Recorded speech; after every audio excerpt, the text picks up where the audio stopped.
Yes, everybody, welcome back to Football United TV. I'm here with the one and only Amondi Juma from the Man United Agenda. We are here talking about La Ligue des Champions, the semi-finals, and first of all, you know what's coming, the intro.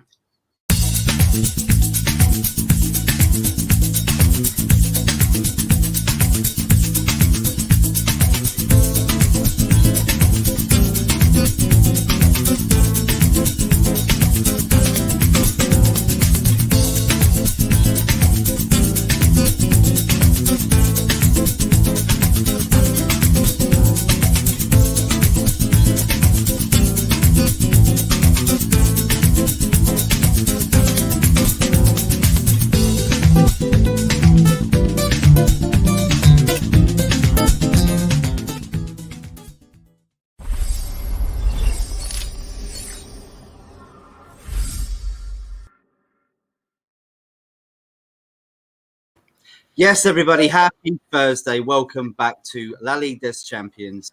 Maisie can't be here with us this week. I know she's going through quite a torrid time as well. And shouts out to her. And I hope everything goes well with her in what's happening. And we give her a lot of love. You know what I mean? Maisie's a good person as well. She's a great host. And big up to Maisie, big time. So Mondi has come and helped us out. Today, mate, how you doing? You good? Yeah, thanks for having me on, man. Always love to discuss things outside of Manchester United and the Premiership, which you do. If you want to know about things outside of the Premiership and the other leagues and everything else, Matty, your channel is the place to be. And it's an education for me every time I come on here because there's a lot of stuff that I don't know, I don't follow all the time about European and world football. So I always try and keep the tabs on your channel. So big up, man. How are you? Mate, I'm all right, yeah. And talking about that, we got a really good chat next week on the Feta show. We got a Colombian football chat, and we got lots of Colombians that are willing. I mean, actually, I've had to push away a few people because we just can't fit everybody on, which is surprising, Amondi, because Colombia over Brazil and Argentina in South America, you kind of think that more people would be willing to talk about them two national leagues, but apparently Colombia is a big thing in South America, so I'm looking forward to that one. But mate, we're here to talk about the semi-finals of Champions League, and mate, what a cracking first game we had as well. Man City 4, Real Madrid 3, and let me say, add some salt and vinegar to that beautiful chip from Benzema, right? It was absolutely amazing, wasn't it? I can't believe he did that. And he also, I believe, missed a penalty or two in La Liga before that penalty. So, I mean, that's remarkable, isn't it? That's very, very big confidence, I think, from a player, mate. But what did you make of the game, Amondi? It's 1-0, really, isn't it? Yeah. Going to the next leg. But, I mean, is it a worry for Man City, like letting in 3 goals at home against Real Madrid, who ain't so good at the moment? Wow. First of all, about the penalty. I mean, he put his head down. I noticed because you can usually judge people, the vibe, what they get in. Does he look nervous? Does he seem anxious at all? Is he giving the eyes to see where he wants to slot it? So he just focused on the ball. It was a really tense situation for him. No matter how experienced you are, situations like that are really difficult. And if you're going to do the Panenka in any time, that's the time to do it, because you're thinking the keeper's going to go, or the keeper's been studying me, the keeper's going to try its best to reach or dive. So that was really intelligent. It's when you use it. Obviously, you won't do that every single penalty, but I love the way he didn't even give the eyes, just focused on the ball, put his head down like he was going to drill it. That's the impression I got. He's going to drill it into corner. Safety first, isn't it? And to do that, is really, really difficult. The skill is difficult. I could try that 10 times and still not have the technique. All my life, I tried. I'm never. But yeah, that was really good. That was a great moment. He's having a real good season, Benzema, and finally getting some sort of recognition. I think he thoroughly deserves for his hard work he put in. He's never really been the golden boy. He was out of France, wasn't he? Out of the national squad for a number of years. Not playing internationals. He was playing second fiddle to Gareth Bale and Ronaldo when they were winning their numerous Champions League titles, So now he's stepped into his own and really sort of represented and shown what a good player he is. And in regards to the game, I just think this is elite football. It's beautiful to watch. For the neutral, obviously, if I was a Man City fan or Real Madrid fan, I'd be nervous. But watching it, I just enjoy it. I think you just have to enjoy football like this at the highest level. Real Madrid have done really well to sort of get to this stage because no one really expected them to be the team they were. They've got an old midfield, an aging midfield with Modric and Casemiro and Toni Kroos. You know, they've got an aging defence. They're right back, Carnival, whatever. He's been around for a long time.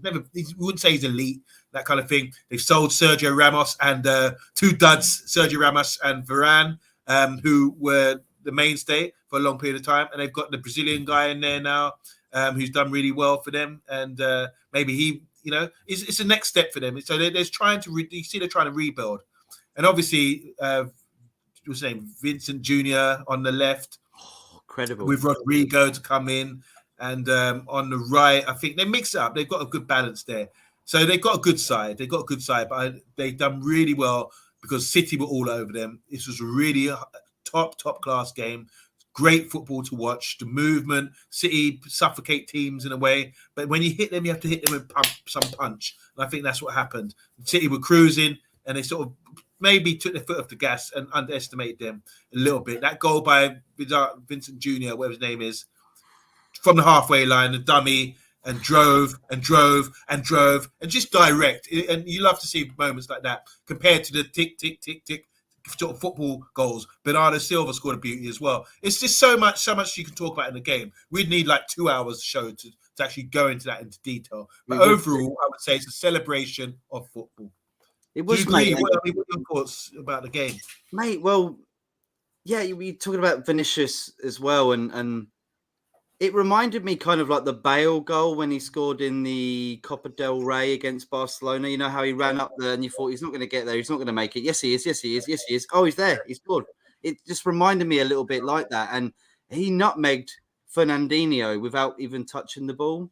So he sort of dummied it to make it look like he was going to go that way. And it just went through Fernandinho's legs. And we know how brilliant of a player he really is for Man City because he actually had a good game. It's just that one moment, I think, where he just got done by someone who's like much younger than him, who's got so much speed. And yeah, I guess Vinicius Jr. has got great speed, and so have the Man City defense, but they just couldn't catch it. If he can match their speed or go a little bit more, there's no way that they're ever going to be able to catch.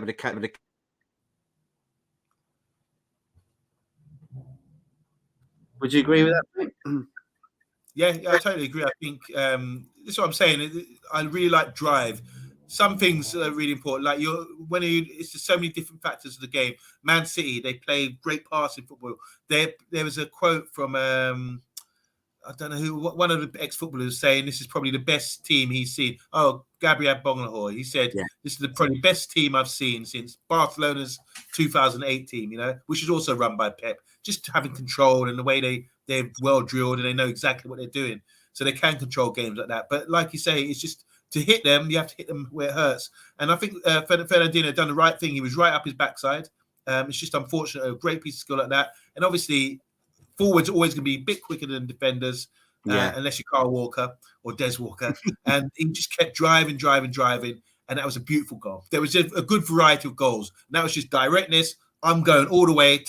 Didn't let the ball get away from him. He was like running faster with the ball than some of the defenders getting back. And that speaks volumes about him. He's really come on leaps and bounds, that player. And his rating will be sky high by what he's done. He's got good numbers for Real Madrid this season. You know, there was a period in time when there was a bit of controversy when some of the senior players said, "Don't pass to him," or something like that. There was a bit of you know, when you can read the talk, they were saying, "Don't pass to him. We don't want him. He doesn't pass to us, so don't pass to him," sort of thing. So he's come off from that. He come away from that. Really got himself bedded into the side, and is the mainstay and a good one for the future for Real Madrid. We saw that with Man City. I didn't even remember Company scored that goal at the end of the season, and then apparently Aguero and everyone was like, "Don't shoot," and then he shoots and scores like probably the best goal of the season, to be fair, and wins the league. It's sort of like, yeah, you can kind of look at it and kind of think maybe like he doesn't pass, but I mean, Vinicius Junior's a brilliant, and that's youth at Madrid, Amondi. They don't usually use their youth and bring them through like that. They're usually a Galactico team, aren't they? They like to buy players like Mbappe if they want to buy him that are good and they've already proved themselves. Whereas Vinicius Junior, I think, had to prove himself in a Madrid shirt, and I think he's been doing that as well. Would you say though, mate, that without the away goals as well, is this better for Man City? Just going back to the Vinicius Junior, I call him Vincent Junior. Vinicius, yeah, beautiful name. They changed their whole style because obviously they're going through a rebuild and they have to think long term how we're going to change the squad. And they just a few seasons ago, it's about 3-4 seasons ago, they brought in two of the hottest talents, Rodrigo and Vinicius Junior, who play similar positions. They both play right-footed, sort of wide inside forward sort of thing. And so one of them's come through. At one stage, Vinicius Junior was a bit temperamental, wasn't happening. But you're going to, with the odds like that, they paid a lot of money for those two. One of them's come through. Rodrigo still is a great player, still got a lot of talent there. But so they took a gamble, and he's had to sort of come through the ranks, and not through the ranks, but come through in the first team, round the first team squad, and start to represent. And they also bought Odegaard as a young player as well. Sent him out on loan, tried to bed him in. He got a few games, but he was never going to get in. First of all, there was Ozil there. And then there was other sort of talented players around. That he thought, okay, send him on loan, and maybe one day he will come good. And he has come good. I mean, he's playing first team football now for Arsenal. So that model, what they've used in Real Madrid, has proved to be okay. It's successful. Percentage-wise, you're going to get, if you go and pick out the best players from South America, for example, whatever, you're going to get a bit of talent eventually. So they've done it right. And especially with Camavinga as well. Yeah, they bought him from France. He's a young talent. And he comes in and does a good job because, like we say, with free agent midfielders. So that was a good signing as well, who will probably come in. And they're not buying players, ready-made players anymore. They've gone for that different model now where they can bring players through. Even if they're not coming through the ranks, they're going to buy them quite young and the next big thing, that sort of thing. But it really woes me, though, bro, because like you look at, they got rid of Ramos and Varane, and like you business bonkers, wouldn't you? Like you're getting rid of two of your centre backs that have been there for a long time, won pretty much everything with you. How are you so confident? And now look at them; they're in the semi-finals. They're not out of it right yet. So that's, I mean, just bringing Man United into this, I guess, mate. Where's the confidence? How do they know exactly what they're doing and what they made the best choices? And like I said, everybody would have looked at it and gone, no way you getting rid of these two players in one transfer window. And now look where they are. Like you say, Camavinga's been brought in. It's one of those, isn't it? I know something you don't know. I read a quote, like Real Madrid apparently got one of the best medical staff in world football. Right. And was managed to keep Ramos going, managing to get like 30 odd games out of Varane. You know, so the last couple of years he's had a good, decent run. So when we looked at his record, we knew Varane was injury prone, but we thought, okay, he's played at least 30, 40 games a season over the last few years. But they've got a secret. They managed to get the best out of him, knowing that he's probably a dud and finished. So this is like, we think we're getting a good deal, but really this guy's only played 25 games this season, and he's never played more than 4 games in a row for Man United. And look at Ramos. Ramos hasn't hardly, he's just there as a cheerleader now, you know, the man's so crooked. You know, so crooked as in injured, sorry. Don't mean to slander the guy. I'm not trying to slander him in any way. Great players, but this is in the past. As regards to the result you were saying earlier about how it seems, I think Man City can go to Real Madrid with their football style and still win the game. So I do still think Man City are in the driving seat. Real Madrid have to come out. This is what's going to cause a problem. You've seen some. It's just great seeing the talent. I saw Phil Foden with Camavinga in the same sort of spaces, and I'm thinking, wow. A few years ago, you would have predicted, oh, these great players, these are the stars of the future. But now they're playing in the semi-final. It's like watching Mason Mount last year in the final. Thinking, wow, how great is that? Players get to wait till they're 30, 40, 32, 33 before they can make a Champions League final. You're playing in Champions League final and looking good and playing really well. Same with Havertz, these sort of things. So it's great to see young players playing at this stage now, and it really will benefit their careers. So Foden in games like that, he must be loving it, even though he made a mistake for their final goal. He tried to chip it over the guy, didn't need to do that skill, should have held on to it or shielded the ball, got a foul, as Europeans would do, because they were breaking.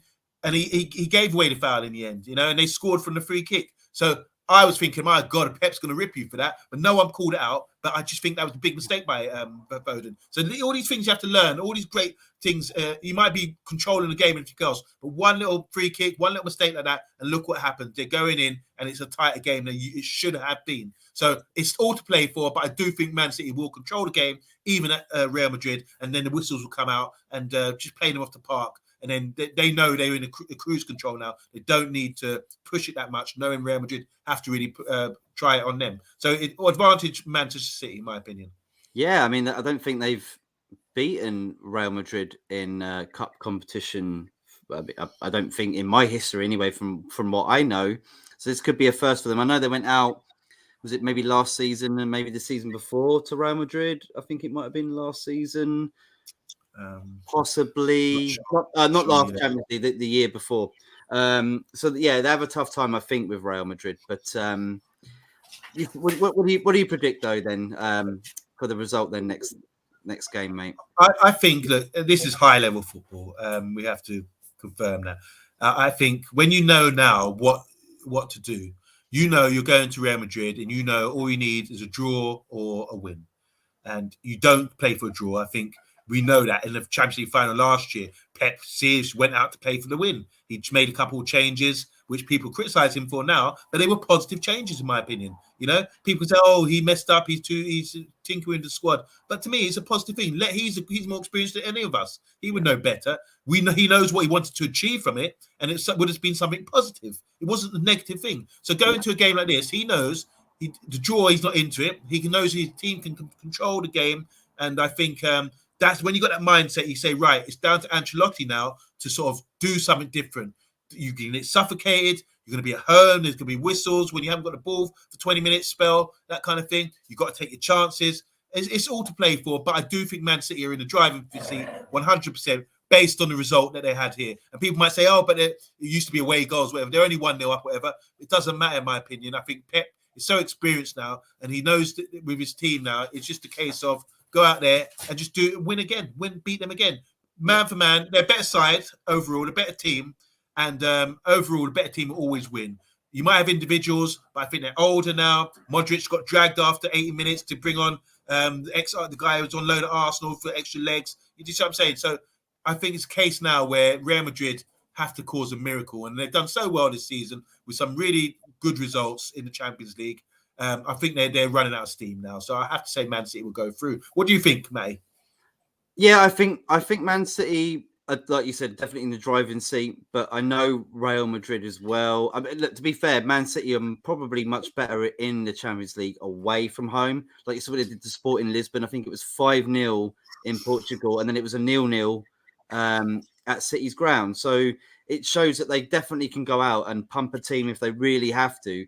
I think they actually they feel more confident doing it. I think they like away days. I think they love showing the other opposite crowd what they can do compared to what they do at home at the Etihad, or the Empty-Had, some people say. But yeah, I think Man City cruise, but I think be wary of Real Madrid because Ancelotti's a decent manager. He's been in these situations before. He can clearly see that Man City are a better team at this moment in time. So maybe he might have a master plan up his sleeve. He's, he's got experience, so he might know how to deal with Pep Guardiola and the City team. So yeah, mate. I mean, moving on though, because we know we got Man United playing tonight. We really want to go and watch that Thursday night on a night of Europa League semi-finals. It's weird, isn't it, mate? But there you go. Liverpool 2, Villareal 0. Now we know Villareal quite well, don't we? On Monday, we saw them in the final and we had them in our group as well, which we didn't do too badly against them actually. But what did you make of this result? I guess Emery has met his match. He's done great against Juventus, I think this and Bayern Munich as well in the Champions League recently, and he's finally come up to a team that literally takes control of any game that they're in. What have they got to do, mate, to turn this deficit around and I mean, Liverpool, like you say, are in the driving position now, really, to go to Spain and do the business, right? I think it's a case of going into the game of the immovable force versus the irresistible force, as in Liverpool. Immovable being Villareal. What they've done to get this far is outstanding. You have to give the manager credit. This is what I'm saying. I really love football. I mean, you've got a team like Villareal who probably don't cost as much. You wouldn't expect that much from them. But when they're well drilled, they got character because they all know each other. It's a good unit. That can take you a long way. And traditionally, a team like that would probably go really far. You know, they remind me of like a national team. Let's say a national team, but you look at Steaua Bucharest won it. Tight knit, team who all know each other, fight for each other, fight for the cause, that kind of thing. Even Red Star Belgrade, all national, all Serbian guys or thing. It's really a really good unit they've got there, and the way they've set up, I was really interested to see. This is the real ultimate test of them to say the way they set up, they can neutralize teams, but neutralizing Liverpool is a different thing. Liverpool are up there. I have to take my hat off to Liverpool and to Klopp, because to me, I know we're raving about City, but to me, Liverpool are, if not on par with them, maybe a touch better because they've got that fire. They've got that boom, a bit of Vinicius Jr., that sort of drive and directness, which City probably lack. Maybe because they don't have a striker or whatever. So go on. What do you think that is, though, Money? Just to cut in, because I know people talk about the differences between Pep and Jurgen Klopp. Is they believe? Well, people say that Pep came into a team that was already there, and he had to just sort of add a few to it. Whereas Klopp, this is what people say, Klopp came in and he actually had to build the team from scratch. Do you see that being the reason why it's more better for Liverpool at the moment, looking at Klopp, the way he's done it compared to what Pep's done? Or do you think it's similar? I think Pep came in, took out the goalkeeper, first of all. Joe Hart was, people saying, oh, Joe Hart's the best goalkeeper. He was maybe in that international, whatever. It's a few years ago now. And he just said, no, you're not for me because you don't fit my system. Then he got into fullbacks because they fit his system. He trial and error until he got his fullbacks. He knew how important that position was. And now we look at the fullbacks he has. They're fantastic. Same applies to Liverpool. They've got fantastic fullbacks. It shows you now how key that position is in modern football. These two, there's a few similarities, but the major difference for me is the directness and the drive of Liverpool. So the tick-a-tacker, so-called tick-a-tacker football, things could be countered after a period of time. And I think when he took that tick-a-tacker style, which seemed unbeatable in 2008, 2009, and the Spanish team winning the World Cup and the Euros, everything, that was the football style at the time. And everyone's like, it's like Kung Fu films, like, how do I counter this? That kind of thing. And it is. And people gone to the hills and learned, the monkey crane style or whatever. And Klopp's come along. And in Dortmund, he went to Bayern Munich, implemented that style in Bayern Munich, and Klopp was able to counter him, which is by poof, like like Bruce Lee. It's like the exploding fist, Wing Chun. Wing Chun more direct. Pow, pow, pow, pow. Yeah, direct contact, bam, bam, bam. And I know I'm giving this martial art sort of analogy, but to me, it makes a lot of sense. So the best style is Pep for possession, because when you haven't got the ball, you can't score, that kind of thing. But then comes along a guy who can pow, pow, pow, counter that by Wing Chun movements, real fast movements, real direct movements that can penetrate that. And it's like with exploding fist punch, you can pow, pow, pow, pow, pow, and then suddenly you're bleeding in eternity and you're dying out there. So that's what's happening. He hurt him in Germany, and Pep run to the Premiership. I'm joking. He didn't run away from the Premiership. He came to the Premiership, and Klopp followed. And now you can see it's the same thing applies now. It's a clash of styles, and it's hard for one to get better or the other. But it's a great matchup, as we've seen with the 2-2, and a couple of other games they've had recently. Fantastic. It's just like one and the other. In the recent game they played in the league, I think Liverpool were down, and they came back in the second half and scored early. When you're thinking, wow. A rip of real penetration. And then they beat them obviously in the semi-final of the FA Cup, which was like pow, pow, pow. Man City had a great first half, domination, but when didn't score. But Liverpool came along and really pam, pam, pam, just really just let loose and scored the goals. So that's the difference for me. It's about the energy. When you look at Liverpool's side, they got peak players it's they're trying to have a transformation now, but the majority of their players are in their peak of their career. Mane, they brought Diaz in, for example. Diaz has come in and like a duck to water. He's ready to go. Amazing. He's not young. He's mid-20s. He's athletic. He's got it all. He's learned his trade and he's ready to go. Obviously, Salah's in his prime. Van Dijk at the back's in his prime with Matic, and we've got a young player in Trent, but he's playing football like he's an experienced pro. He is an experienced pro, but like a legend. He's playing like a legend. Absolute fantastic player. Thiago, he's managed to incorporate him into the side. Remember, he was playing against Thiago at Pep's when he was at Bayern Munich. Thiago was playing for Pep. Yeah, and Barcelona, right? Yeah, no, for Bayern Munich, when Thiago used to play for Bayern Munich and Pep was there, Klopp was playing against that Bayern Munich side. So he said, my God, just Thiago, and he's incorporating him. Said, come with me now. I'm going to show you, a different style. And I didn't think Thiago would do too well, based on his, age maybe, not being able to dictate the play so much as he think. But he's been fantastic and shown a character to really, be a Liverpool sort of player. So I think Liverpool are outstanding, and it hurts me to say this, but they are elite. I can't think of many better teams than these Man City and Liverpool. And this result, to break down this Villareal team, which set up really well. They didn't play any strikers, really. They played their wide man and Dan Juma, two wide men. But really, you think they're playing up front. They're not. They're there to sort of play as a six-man midfield in a way and then try to hit them on the break. That's how conservative they've set up to be. They would have loved to have got a 0-0 and taken it back. They really did try to stifle them. It wasn't until Jordan Henderson, someone you think he's not good enough. I mean, you compare the midfield of Liverpool a few years ago with Xavi Alonso, Gerrard, Mascherano.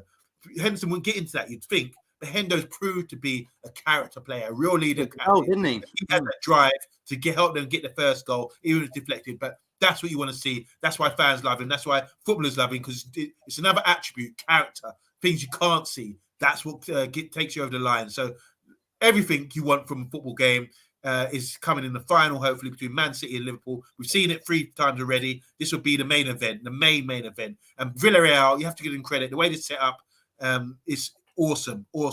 I don't see them getting the result against Liverpool away from home, at their ground. But it's great to get to the semi-final. I think they got here with Riquelme a few years ago when they knocked out Everton in that year in the knockout round, in the playoff games before they got to the trophy. So this is a great Villareal side and a great unit of football. It's celebration. All of this talk is a celebration of football. It's brilliant, and they've earned their merit to get there, haven't they? You know how this whole Super League was coming and saying, like, we didn't want anyone.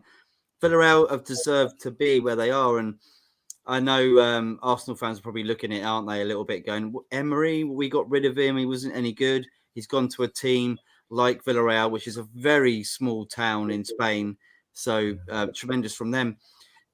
Emery, mate, I mean, what's happened? It was a blessing in disguise for him, right? Surely, like to go back to Spain and then prove everybody at Arsenal wrong. Do you think he's very underrated as a manager? Especially, I don't think he's underrated. It's clear he's been a great manager. He's won numerous Europa Cups. He went to PSV. PSG. They wouldn't pick him up as a manager if he wasn't highly touted, and clearly he was. And I just think he's a top manager. I think he works well with players. I don't think Arsenal was a failure. I think he was doing the right things. It's just that he had to change him. He was in the process of going through that change. And this is the thing about fickle fans. They don't allow that change. Hopefully we get that with our at Man United. Fans will be educated enough to allow change to happen and give it time. And because it's just so dumb sometimes, you can't doubt the credentials. So it's what I find really interesting is that Emery, he can set up the side. It shows you don't need superstars. You can set up a drilled side to manage games. Look at Simeone at Atletico Madrid. He's been bumping heads with Real Madrid and Barcelona. Shouldn't be, but doing it and sometimes beating them, winning the league occasionally, based on having a drilled setup and a great side and that character as well within the side. That's so important, the will to win. And occasionally teams will come along, pick off these players, take them out, but they will find someone else to come in they've got the guy from Tottenham, Lo Celso. Yeah. To come in. He's done really well. Lo Celso, if you ask Tottenham, Paxton Road crew, they would all say, Lo Celso, I remember them saying, he's not good enough, he can't fit in, but he can fit in here and get to the semi-final of the Champions League, and he can play really well and be effective. You can look at Dan Juma, for example, playing for Bournemouth. You can say, Dan Juma, he's not a Prem player. Suddenly he's playing for Villareal and looking like one of the most sought-after wingers in European football. Do you know what I'm saying? Then you can look at a player like Forte, ex-Tottenham Argentinian centre-back. He's playing right back for Villareal and doing a job for them. Do you know what I'm saying? So this is what a good manager is, coaching aside to be effective and knowing your limitations and getting results. That's the main thing. With players that have been discarded. A bit like Super Ted. No one wanted Super Ted. They disposed of Super Ted and said put him in the bin, that kind of thing. And Dan Juma and Lo Celso and Fonte, they were similar like that. Discarded players, no good to us. We don't need them, But it just goes to show you that's what a great coach is about. So don't put some respect on his name, because he is a great coach and he's proven it right to this day. A bit like David Moyes. You doubt him, he comes back with character, builds a great side. West Ham side, when you look at that West Ham side, there should be nowhere near the top 4 based on player for player. You think, what? Cresswell, left back, this guy, centre back, or who's the guy who plays centre back for them? The Craig, who's the centre back for West Ham? It's Zuma, isn't it? Not Zuma, another guy. Craig Dawson. Craig Dawson. This guy is their leader at the back for West Ham and keeping them up in the top 4. And tonight they're playing in the top game in the semi-finals of the Europa League. Craig Dawson. Do you see what I'm saying? Don't discard players. Don't treat them like super dead guys. Because if you're a good coach like Moyes, like Emre, you can make them work. And this is what's showing all your players out there. Don't give up just because you might not get in or you're in a big team. You might fail. If you're under a good coach, they'll find a way to make you effective. So fair play to them. 100%, mate. 100%. Like you see with Liverpool as well, don't you? They had Robertson. He was like 8 million from, I think, Hull, was it? Hull. Celtic let him go. It's too small. Not good enough. Crazy, isn't it? But then you got sensible transfers, I think, Amondi, isn't it? It's not about just necessarily buying the best world-class player. It's about buying sensible people that have statistics. I always go back to Moneyball, the film. It always reminds me of trying to build a club when you haven't got anything and putting people in the positions they are good at, even though people knock them off and say, nah, he's finished. It's like, no, well, look, if you look at his statistics, he's one of the best still now, but just because of the name and the fact that he's not highlighted in world football makes it difficult for him. So I agree with you 100%. What do you think the score will be though, Amondi, before we finish off? Probably 0-0. It's about the result. You can't predict these things. Like you said, with Sporting Lisbon, they went to Sporting Lisbon. Got the goals. Man City went to Sporting Lisbon, got the goals, and then it was 0-0 at home. It's like manage the game, get the result. That's what they're doing. I think Liverpool could do the same. It could probably be 0-0 at their ground. They might even play someone a weaker defence or weaker players, rotate a little bit because they're challenging on 4 fronts at the moment. So you just don't know. I just don't see Villareal having enough punch to really damage Liverpool, because Liverpool got gears. They can really turn it up. So if Villareal do go 1-0 up, for example, or say Liverpool go to 10 men or something, things can happen, anything can happen. I do think Liverpool got gears where they can really get back in the game. They proved that a few years ago against Barcelona when they were down and brought them home, and no one expected it, but really showed gears and levels and character to come back. So I think Liverpool just have too much for Villareal, but credit to both teams. So I'm hoping Villareal do. I'm hoping they go back and batter them at home and did what... I don't want Liverpool to win the quadruple on Monday, so... get them out of one thing right now. That'd be great. I think that's the next thing they can probably exit. I know I'm not always biased like that, but I love Man United and I can't. Let's chat out some comments then quickly before we finish off. Noel Kane, hello Matt and Amondi. Much love for Maisie. Yes, big up to Maisie. Hope she's doing okay. The Blue Podcast, love to you. Always do love. Never says anything. It's always love, but I know what it means. I understand. Mr. Silver Fox, yes, fellas, big up. He says Villareal didn't show up. Very poor from them yesterday. Difficult though. Big up to Armory TV and Silver Fox. Yes. They do a great job, real good job on Armory TV. So if you check them out, guys, and give them a subscribe. Of course, if you're an Arsenal fan, Armory TV is for you. If you're a football fan, they've got breakdowns. You can learn a lot. Yeah, it's really good stuff. I love Silver Fox, mate. Big up, Tony. Miss Malin is in the house. Hi, everyone. And last but not least, Noel Kane. How good would it be if Villareal pull it off? Yes, I know it's never going to happen. We might do. Anything they manage to do just to shut up Jason Cundy, calling them a disgrace. Really? Why would Jason Cundy? Yeah, I'm not sure about that, Noel. I'll have to look into that. But any thoughts on that, Amundi? I think Jason Cundy does radio work, doesn't he? With talk, sport, and things like that. So sometimes you need to have a good cop, bad cop. Maybe he was just trying to create a lot of phone-ins and get people aggied up, in a way, a bit like Niall. Niles obviously was fuming and throwing the radio against the wall, disgrace that. I don't know. I haven't heard the comments, but I can imagine it was just a clickbait kind of thing. Sometimes you do that, don't you? Just to wind people up. Yeah, sometimes you got to have bad cop, good cop, haven't you, Monday? So that's it. If that's the case, what's my role today then? Well, I don't play that role, mate. I just like to. I don't like try and set it up. I don't do bad cop, good cop. Just good cop, or just good. Just people. Good conversation.